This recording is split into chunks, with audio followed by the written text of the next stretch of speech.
मैं उनके साथ साथ बैठी थी। हम एक गांव में पहुंचे। गांव में हम उतरे और सड़क पर चलकर कुछ लोगों से बातचीत करने लगे। अचानक एक महिला उठी, बहुत जोर जोर से डांटने लग गई मेरे पिताजी को।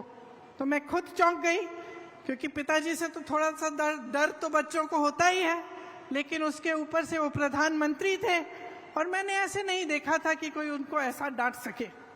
तो डांटने लगी कि भाई मेरी सड़क है, पानी बरसा था, पूरी सड़क डूब गई है, उसमें तुमने क्या किया? और मेरे पिताजी उनको जवाब दे रहे थे। तो ये उस समय की राजनीति है जब प्रधानमंत्री तक नेता को एहसास होता था कि जनता के प्रति उसकी जवाबदेही है। गाड़ी में बैठे मैंने कहा, बुरा नहीं लगा पापा? कहते बिल्कुल नहीं, ये मेरा कर्तव्य है और ये उसका कर्तव्य है, उस महिला का, कि मुझे याद दिलाए, मुझे बताए कि यहाँ ये समस्या है, इस समस्या को सुलझाओ। अब आगे आइए, तकरीबन 40 साल बीत गए, मैं बुढ़ी होने वाली हूं। मैं उत्तर प्रदेश में काम कर रही थी। एक मोहल्ले के अंदर चली गई, एक महिला मिली, चूल्हे पे खाना पका रही थी। मैंने पूछा गैस सिलेंडर है? कहा है दीदी, खाली पड़ा है। मैंने कहा भर सकती हो? कहती है नहीं भर सकती, पैसे नहीं है। मैंने कहा घर पे काम कौन करता है?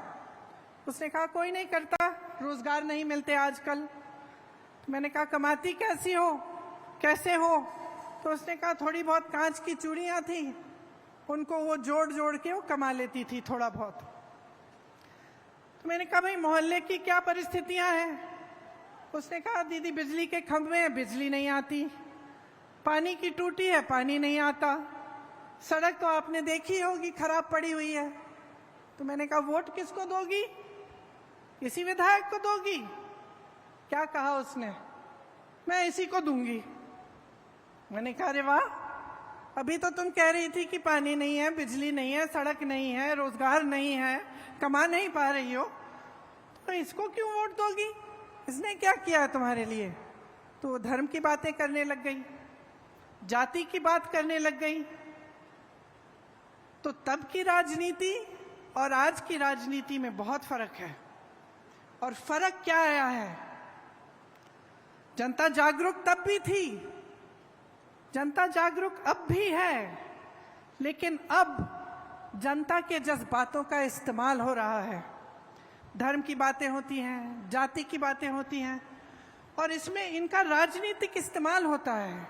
और इनका राजनीतिक इस्तेमाल इसलिए होता है क्योंकि जब आपका ध्यान उस तरफ होता है जहां आपके जज्बात है, आपका धर्म है, आपकी जाति की बात है, तो आप नहीं पूछेंगे कि मेरी सड़क तुमने ठीक क्यों नहीं की। तो आप नहीं पूछेंगे कि मेरे लिए पानी क्यों नहीं आ रहा है, मेरी यहां टूटी में पानी क्यों नहीं आ रहा है। तो आप नहीं पूछेंगे कि मेरे पति के लिए, मेरे लिए आपने रोजगार क्यों नहीं दिलवाया। और ये एक साजिश है, एक बहुत बड़ी राजनीतिक साजिश है, जिसे आप सबका ध्यान भटकाया जाएगा ताकि आप सही सवाल नहीं उठा पाएंगे।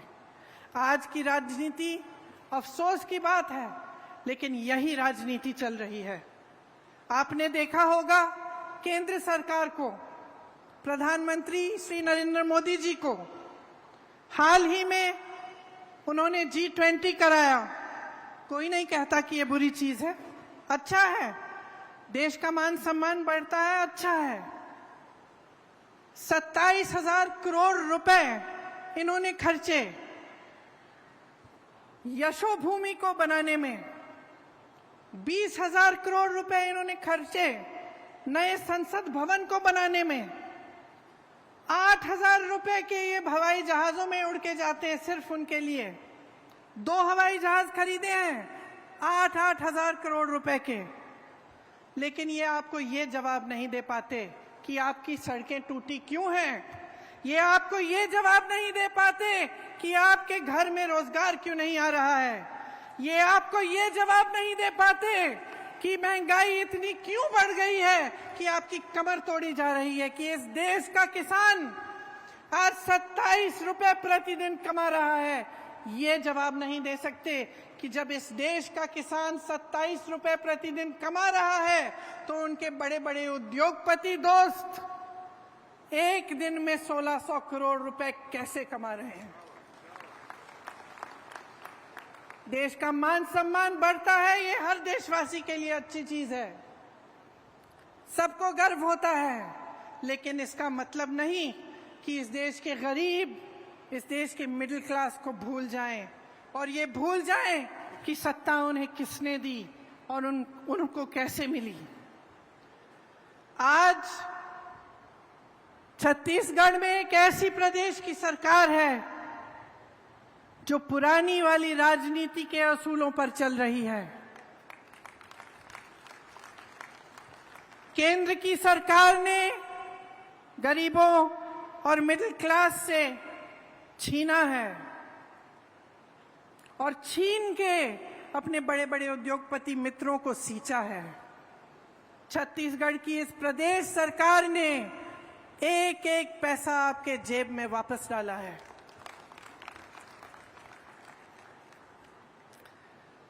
महिलाओं के लिए जितनी भी स्कीमें की हैं, वो इस भावना को मन में रखते हुए की हैं कि महिला क्या है और कितना बोझ उठाती है।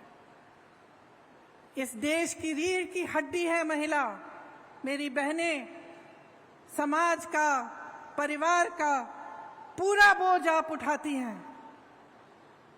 मुख्यमंत्री जी भाषण दे रहे थे, वो खुद कह रहे थे कि जानते हैं कि चाहे आप बाहर जाएं काम करने के लिए, तब भी आप घर आएं तो आपको घर का काम करना पड़ता है, आपको परिवार में बच्चों की परवरिश करनी पड़ती है और आप मुस्कुराते हुए ये बोझ उठाती हैं। मैं जानती हूं कि रात को आखिर में, सबसे आखिर में जो सोती है वो महिला होती है। जब सारा घर साफ हो जाता है, चाहे कहीं की भी हो, चाहे वो गरीब महिला हो, चाहे बड़े घर की महिला हो, लेकिन परिवार का बोझ, समाज का बोझ भी उठाती है। और जो हमारी संस्कृति है, हमारे असूल हैं, जिस पर अगली पीढ़ी का भविष्य बनता है, वो भी महिलाएं बनाती हैं और महिलाएं उसकी रखवाली करती हैं। तो यही भावना प्रदेश सरकार ने आगे बढ़ाई और महिलाओं के लिए, आपको और भी सशक्त बनाने के लिए तमाम स्कीमें भूपेश बघेल जी की सरकार ने आगे बढ़ाई।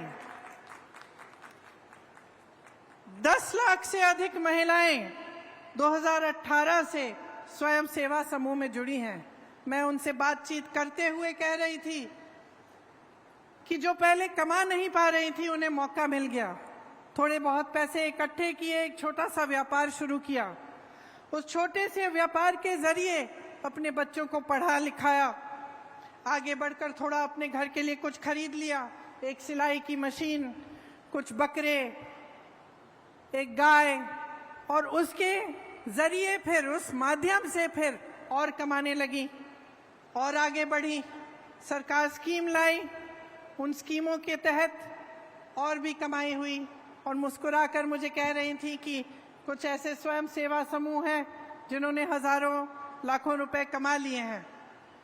इसी तरह से जो आंगनवाड़ी की कार्यकर्ता हैं, उनका मानदेय बढ़ाकर 10,000 रुपए बनाकर उनकी मदद कराई।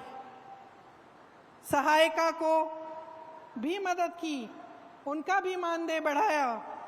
मिनी आंगनवाड़ी की कार्यकर्ताओं का भी 7,500 तक बढ़ाया। मितानिन बहनों की प्रतिमाह 2,200 रुपए की आय उनको भी दिलवाई। मुख्यमंत्री सुपोषण अभियान से जो कुपोषित महिलाएं हैं, उनका भी लाभ हुआ।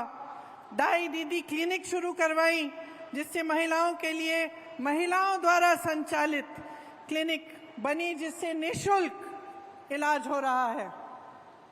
महतारी जतन योजना एक ऐसी योजना जिससे गर्भवती महिलाएं को अच्छा भोजन मिलता है, उनको पौष्टिक भोजन मिलता है। सरकारी स्कूलों में लड़कियों को स्नातक तक मुफ्त शिक्षा दिलवाई।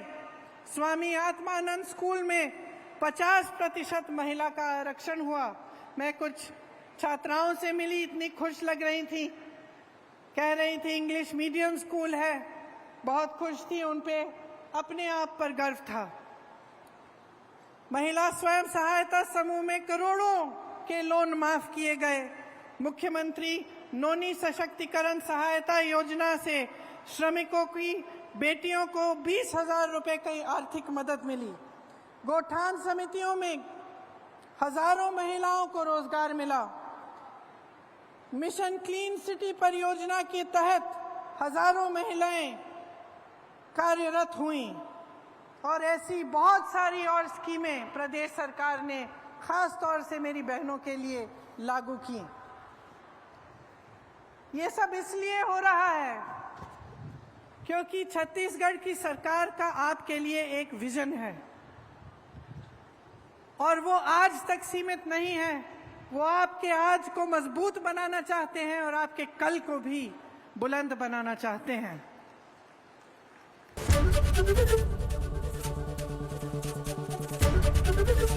एबीपी गंगा, खबर आपकी, जुबान आपकी।